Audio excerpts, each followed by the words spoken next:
We are recording. So my name is Gareth. You're watching the Hub Online Network. Very sorry for the weird video on my end. Of course, we're here with Lisa Dafoe. I'm going to bring her up now. There's Lisa. Not sure why my end of the video looks so weird. Hers looks immaculate. Good job, Lisa, for whatever internet connection you have.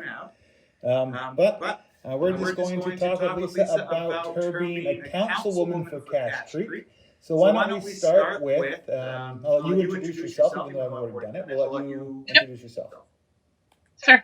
I'm Lisa. I was born and raised in Ashcroft, and I moved to Cache Creek when my youngest was just born. My oldest, which now she's turning 24. So I've been here for almost 24 years. And do you want me to continue, or? Yeah, sure. Okay.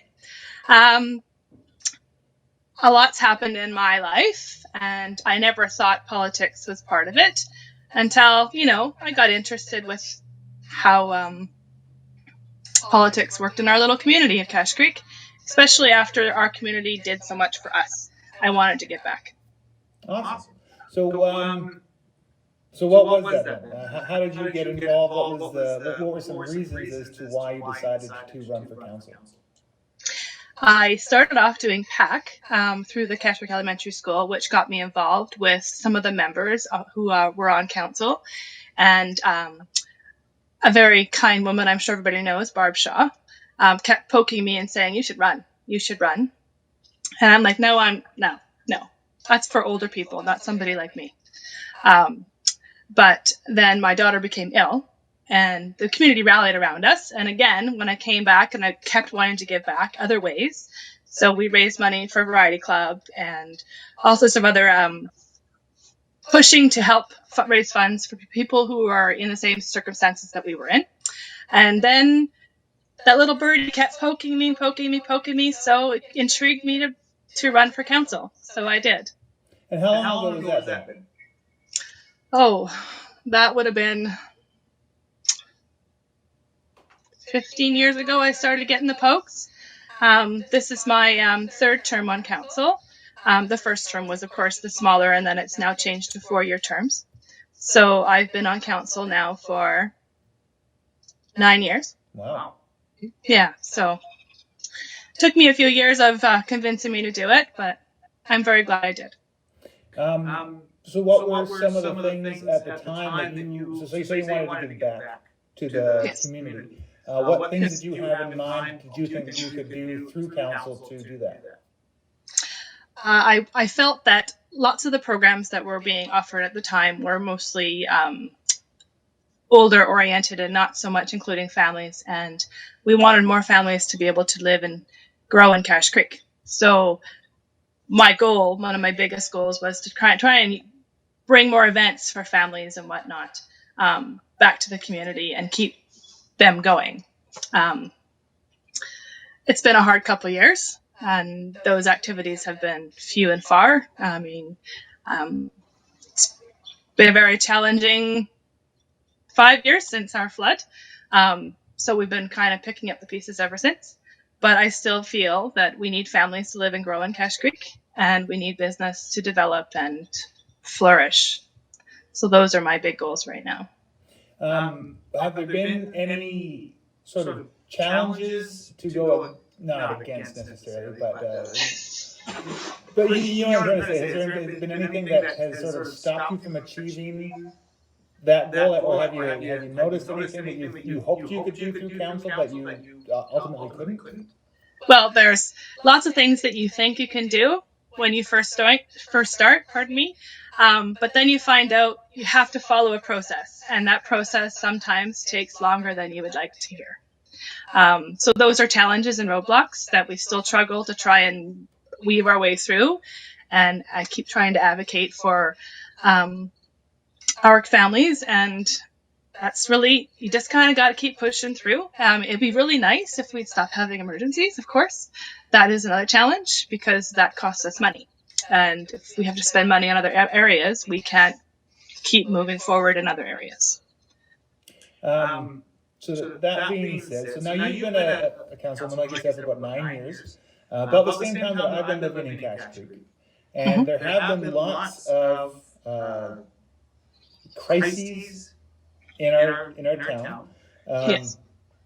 Can you walk us through, being a council, how are you involved in, getting people safe, getting people information, that kind of stuff? Well, I have two avenues, one being on council and one also ESS. I don't know if you wanted to talk about that, but that avenue, okay. Well, that avenue is how I help people. So ESS is Emergency Support Services. They've recently changed the name. And that is an avenue that helps people for 72 hours during an event under normal circumstances. Of course, 2017's fires and the floods of 2015, those were extended for those people that needed support and services. But that's one avenue where I could help and support the people that were affected by these events, as well as I could relay information that needed to go to those particular people who were involved. Being on council is a little bit different. People can call me up and ask for questions, but of course, the main information has to come from those people responsible of the evacuation, which is usually the EOC. So, but I do have information, and I can find the information if I need to, which is a great thing to be. Because of being on council and ESS, I kind of have a bit of both. So I kind of have, I guess, a rounder perspective over an emergency or crises in the community. But that doesn't necessarily mean it has to be a big event. It could be a single house, or it can be an accident that happens in town where those supports would all come together as well. So we're going to stay on the ESS and the EOC thing. Currently, we just had a bunch of flooding. Are there other members of the council that are part of the EOC and the ESS? Can you repeat that? Sorry, you went in and out. Are there other members of council that are also part of the ESS and the EOC? Yes, there are. More so on the EOC currently. My ESS group is not so much on council. And are you sort of a figurehead in that group, the ESS, or are you in the leadership area, or are you part of the group that's more on the ground helping? I am the ESS director, so yes, I am the leader of the ESS group for Cache Creek and Ashcroft. So I cover Ashcroft as well because TNRD, and we're such close-knit communities, and there's volunteers in both, and it's a valuable, especially if one community is closed off from another, like which happened in 2017, that's going to be an asset for us. But yes, I am the leader, but I'm also on the grounds as well, especially during one-on-one events where it's just one family involved. To be a part of the ESS, do you have to take any kind of class? There is some training involved, yes. But during an event, you can just ask to be a volunteer, and we can give you a volunteer training, and you will be overseen by somebody who has some training. But if you're interested in ESS, by all means, just you can find me, give me a call, or email me as well. Awesome. Yeah. So to stay on crises, so in 2017, that was probably I would imagine, maybe other than COVID, the biggest, actually probably bigger than COVID for us. That's probably the biggest one that has happened in your tenure as a councilwoman.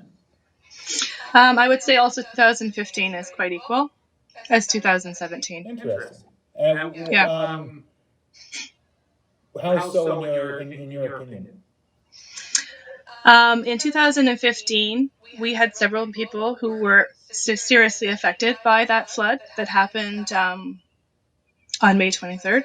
From the top of Stage Road down to the trailer parks, the park, Stage and Sand. Some people had mud in their basement. Some people lost their homes.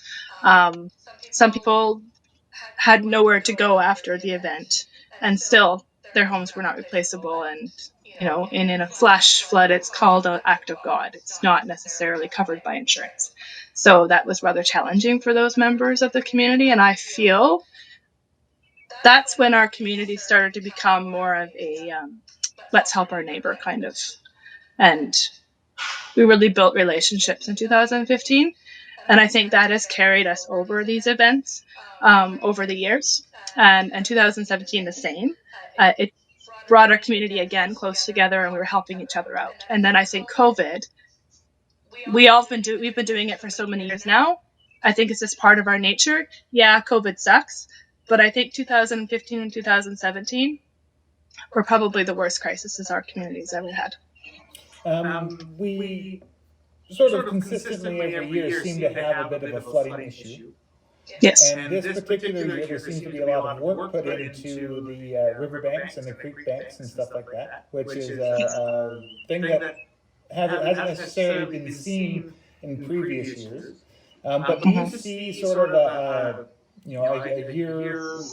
Sorry. Why do you think we get so much flooding now since 2015? Because when I moved here in 2011, it didn't seem to be such an issue. And do you see in the Bonaparte generally? Sorry, go ahead. The Bonaparte generally has consistently flooded through the years, but not like Little Cache Creek is what you mean? Yeah. Okay. I think the waterways changed somewhere along the line because Little Cache Creek, I grew up in Ashcroft, and we are always in Cache Creek. I went to the church here in Cache Creek. That little creek was never, ever full as it ever gets now. Back then. It just wasn't a rushing river at that point. So I think something changed further up. And in 2015, a lot of debris came down, which made the waterways change in certain areas. But I think further up is where it happened. I don't think it's just our creek. Right. If that makes sense. Do you see a point where, or are there any current plans made for trying to stop flooding in the future? Yes. Of course, it's a work in progress because every time we have a flood, things change and we have to have things it's hard to describe, looked over again. We did have a study done, not us per se, but it's been being done from all the waterways down. And so they've taken some pictures to just to kind of figure out what kind of ways we can fix the flooding. But unfortunately, it's not an easy fix. We can't just pull everything out of the waterways and pour cement in and make it so it could just run. It's just not that easy. We have ministries that we have to work with, Ministry of Environment, Department of Fisheries and Oceans. But we are trying to find ways to hopefully mitigate these flooding in the future. But unfortunately, we know that there's probably going to be another flood, and we just need to prepare for it at this point. But, of course, we would love to fix it tomorrow if we could. And sorry to keep talking about this kind of stuff, but okay. What is the process of actually declaring a state of emergency? Because that seems to be a common thing with us in the last few years. So what does that actual process look like? Well, that's more the mayor's job to determine, and council itself. Okay. They have to determine that there is risk for our infrastructure and life. We have to protect our infrastructure. We need our water and sewer so that everybody can open their tap and flush their toilets. And we also want everybody to be safe and healthy that live in our community. And when those are at risk, we have a way to declare a state of emergency, which helps us receive funds in an event to do those activities which you saw this year of putting gravel in the creeks. We were able to secure dirt and sandbags early in the season because we were preparing that we were going to flood. So those kinds of things happen because of a state of emergency.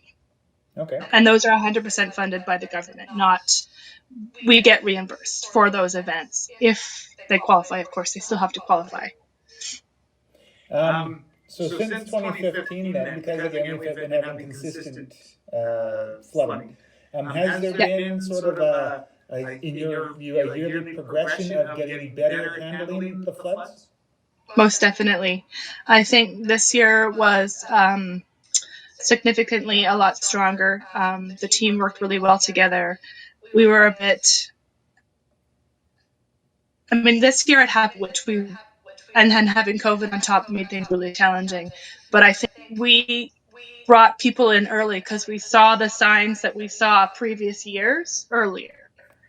Um, so those, I mean, every day, our crew knows that something's changing, and they're very good at voicing those concerns to the higher powers to try and be proactive, because we don't want any more damage to our infrastructure or our community. Awesome. So moving on from that, you in your personal life, if you don't mind me talking about that for a second, you have been going to school for a while. What have you been going to school for? I decided to go back to school to become a nurse. I've always wanted to be a nurse ever since I was a young girl, but I just felt that we couldn't afford to send me to school at the time after I graduated. And then I had my children, and they're grown now. And personally, I lost my dad, and he always said to follow your dreams. So one day I picked up the phone and I made the phone call, and I started the process to go back to school. And you've recently graduated? Yes, I graduated on Friday. So congratulations for that. Thank you. What was the last little bit like, the last 2 months with COVID going on? Well, my grad got pushed. I missed my actual graduation ceremony, much like my daughter, who's graduating this year at the high school in Ashcroft. It was very challenging. I've had to learn to adapt to doing things online like we are today, which is really challenging, doing exams on computer, because I've done paper exams my whole way through my schooling. So it's been a bit of a challenge, and I've had to have a learning curve. And also, I almost didn't get to finish my preceptorship due to COVID, because they closed us to go back into the hospital or long-term care facilities for a month. However, we were able to secure some places, so I was able to do my preceptorship, and I finished at the end of April.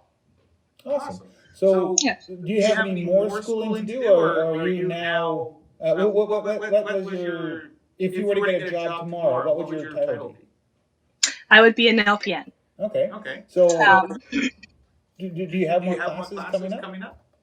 Nope, I'm finished school itself. There are 2 courses that I really want to do, and that would give me the opportunity to work in an emergency room. That would be, being able to access IVs as well as orthopedics to do splints and casts and such. Okay. But those are small courses that I can do. They're online, and they're usually a couple days in Vancouver. So they're not like the stint I've just done over the last couple of years. And do you have any prospecting jobs coming up? I've been told, and by most of my instructors and the school, that there's a great likelihood that once capacity goes back into the hospitals and surgeries resume, there will be a drive for nurses to be hired. I've also applied to Ashcroft as well as Royal Inland at this point, and I'm just currently waiting for their job fair, which happens on the 2nd, and that's when they plan on ramping up. Awesome. Yeah. Well, congratulations on that. Thank you. Thanks. So now you've been, as mentioned before, you've been a councillor for 9 years. Has it gotten easier, or has it gotten more difficult? No, it's not gotten easier. My first few years on council, you're learning the ropes, and then things change. So I can honestly say you finally get your foot going and you start motivation, and then, well, wait a minute, this is new. You have to follow this rule, and it's ever changing, but it's exciting. It's frustrating. But it's really hard to explain unless you like politics, but I kind of like debate sometimes. But at the same time, you also want to work together as a team. And I think that's huge with council. And when your head's knocked together all the time, things are very challenging.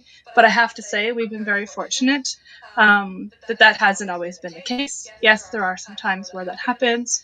And sometimes the stumbling blocks, the red tape we get stuck with, makes it more frustrating and makes sometimes you just shake your head saying, why am I doing this to myself? But I truly love the job, and I'm very grateful for those. They have all been great supporters and advocates as well for our community. And without our team, we wouldn't be able to move forward as a council. So, Can you give us an example of something that you wanted to put through, but it got voted down, or vice versa, something that you wanted to have put through and it got voted in?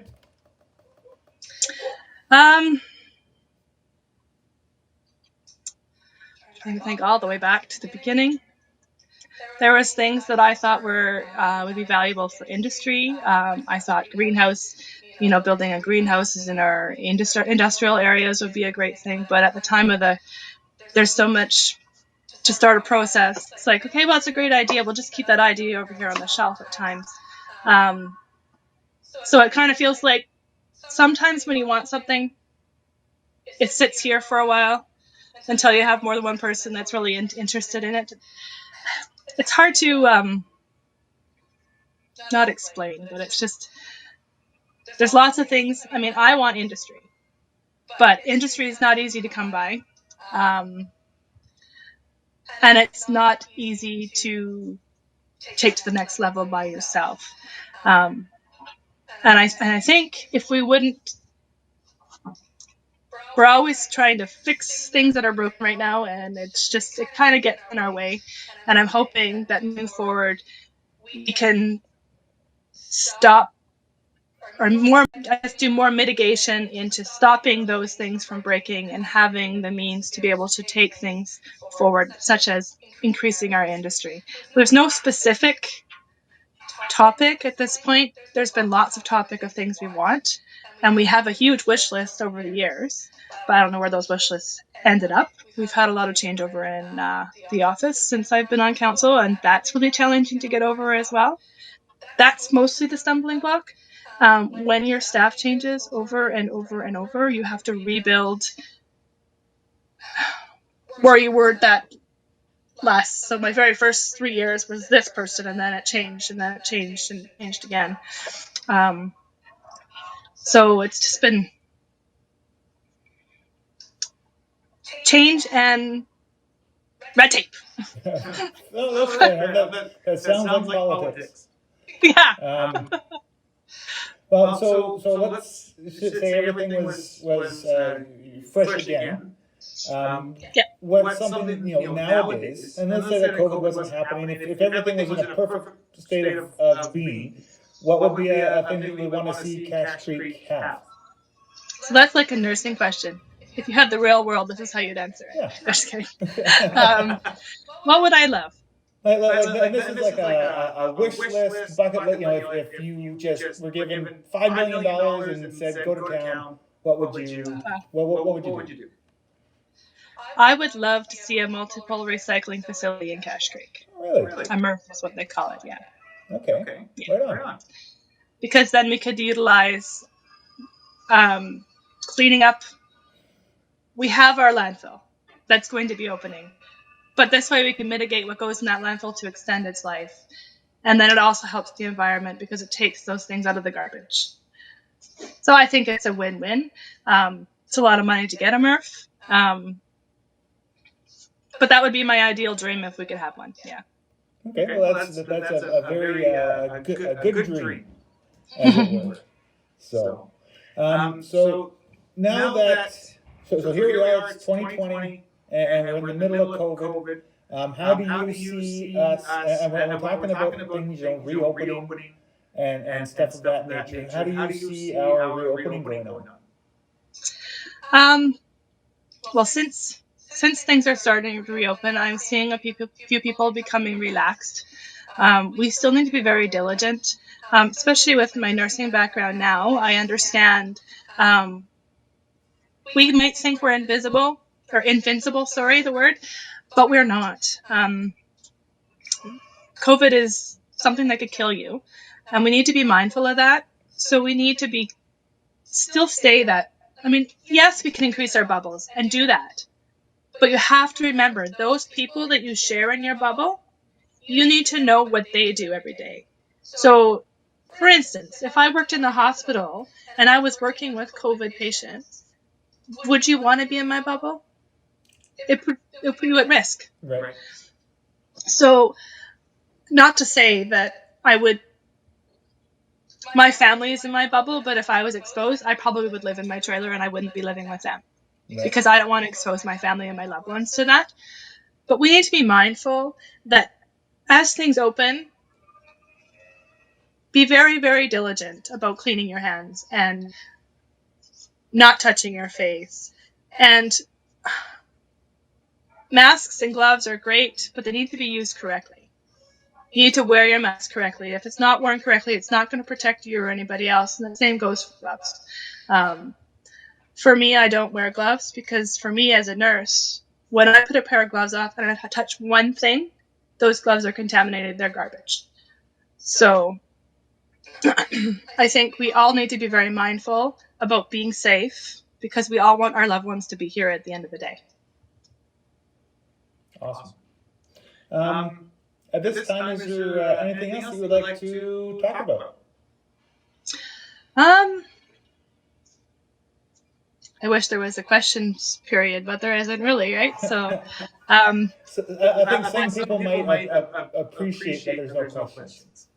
Well, sometimes questions are good and sometimes they're not. But at the end of the day, I would like to thank the community for electing me over the last 3 years, or 3 terms. I've loved being on council and I still love being on council.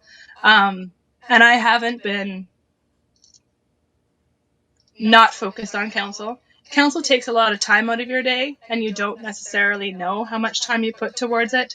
And sometimes people say, oh, well, you're just a politician. Politicians make lots of money. Well, I just have to tell you that we do not make a lot of money as a council person in our community. It's less than part-time job pay. Let's put it that way. So I don't do it for the money. I do it because I love the people in this community and I really want to be an advocate for you. And if you have anything that you want me to advocate for you, just let me know. I actually thought of 2 other topics, and they should be pretty quick. Well, maybe. So, of course, I tape the council meetings, and one of the things, and this is just for probably my own lack of understanding, but one of the things that you guys bring up a lot are the different committees that you're on. That seems to be the structure of how you guys do your council meetings. Yeah. In a lot of instances, it's the term is no meeting, no report. So my question is the committees that you're on, is that then you get together with the people from the council and you guys would go and have a little meeting about budgets and economic development? Or is there a larger group that you have to wait for to have a meeting? Or why is there usually a no meeting, no report? Usually, yes. It's usually that group gets together and has a meeting and then brings the information back. Okay.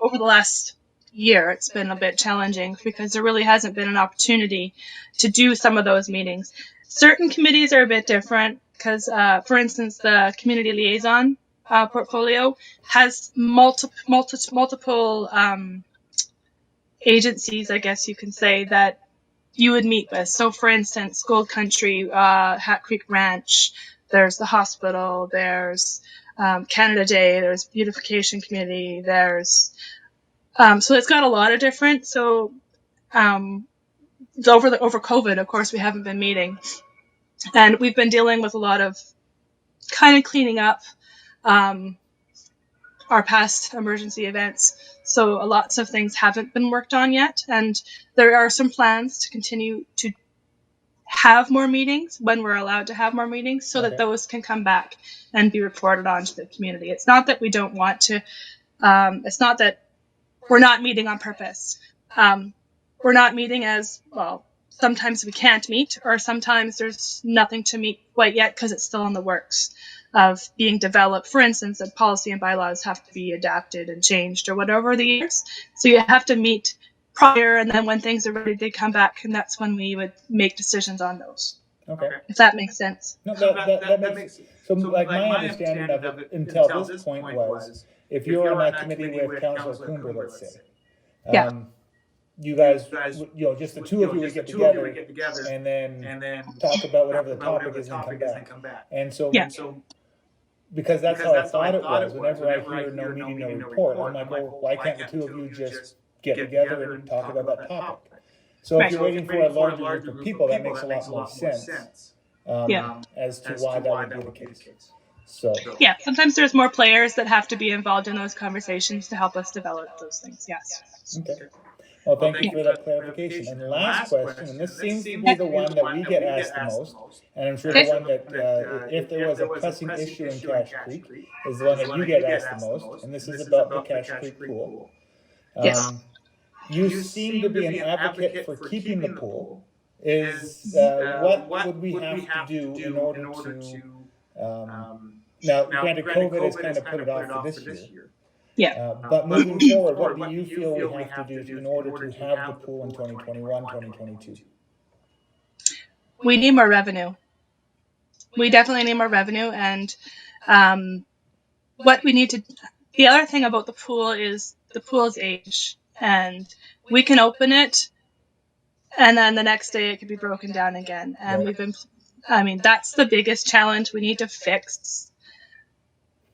If I had all the money in the world, I would buy a new pool to be installed, efficient, you know, everything if I could. Because we all know pools are expensive. Yeah. And pools are expensive to run. And I know that we had it free, but that was so that people could go. There was times when kids stood at the fence because they couldn't afford that $1.25 to go swimming. So that's why that's part of me in advocating for the pool, that those kids should be able to swim too, because all kids need to know how to swim, because I don't want any more drownings. To keep the pool open, we need more revenue, and the pool needs to be repaired to a state where we know it's not going to fail. And I'd hate to have it open and then have it fail, and then have everybody upset the fact that our pool is broken. Right. But at the end of the day, it needs some work. It's an old pool. It's over 60 years, or getting up to 60 or 60 years old. So, and then if it costs us $100,000 this year and $60,000 next year, and then it costs us another, it's just, we need more revenue, unfortunately. That's really it comes down to. I hate to keep asking more questions. So that being said, we just had the budget meeting last week, and one of the things that was brought up was $50,000 in revenues that is in arrears. Mm-hmm. What does that mean? That means that's not collected taxes. It could be water, sewer, and garbage taxes. It could be just, it goes to just taxes, because once it's after if you missed your water and sewer and garbage, it goes on to your yearly taxes. And of your taxes, a great portion of it we don't get to keep. Some people, when they pay their taxes, they say, I paid, let's just say it was an easy $500. 200 of that might stay in Cache Creek. The 300 would go to other entities such as hospital, school, RCMP. But that we still have to pay that. We as a community have to pay that full $500, or that $300. The $300 we took in for those other entities, so that they can be paid, and we get to keep the $200, but we don't get it, so we still have to pay $300. So we're out the full $500. Okay. So it just means we don't receive the money back, but we have to pay out to other entities a great portion of your taxes. Interesting. Okay. And that's just, is that then property taxes that are being missed, or is that like people not paying the sewer, water, garbage bills, or? It could be both. Generally, water, sewer, and garbage will go onto your taxes after a year. Okay. So if you fail to pay them, they will, and then you have a certain time limit to pay that as well. So it usually every year it ends up on your full tax bill. But say you don't pay your taxes,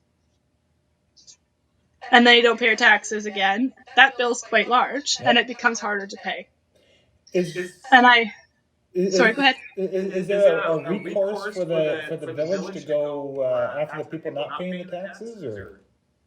There is, but it's a process. I don't know if you've heard of a tax sale. It could go to a tax sale, but that takes 3 years before it gets to that. So they have to not pay their taxes for 3 years. Right. And then they have an opportunity time limit to pay their full taxes. And if they don't, it goes to tax sale. And the person who buys the tax sale has to wait another year because that property owner still has another year to be able to pay. And then before that other person can buy it as a tax sale property. But all the taxes have to be paid at that point. But it's like a 5-year window, I think, before we can recover any of those costs. Wow. Okay. Yeah. Interesting. And that's happened a lot over the years. The only number that I know of is 50,000 from 2019.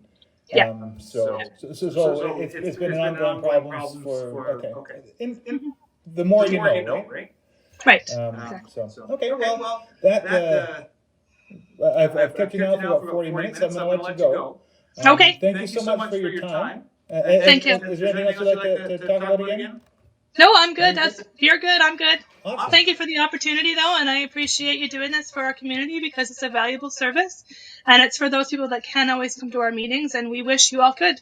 So this is you're giving us an opportunity to showcase our work for those people, for our people in our community. And we're so going to thank hit you up again in about 6 months. The which? Sorry. We're going to hit you up again in about 6 months to do this again. Okay, 6 months. Well, right. 6 months is pretty fast in our world these days. Right? Anyway, so for the people at home, sorry for the sort of blurry camera work we got going on, but thank you, Lisa, for taking the time to do this with us, and have yourself a good day. And thank you, you too. We'll see you in a couple of weeks at the next council meeting. Sounds good. All right. Thanks. Bye. Bye.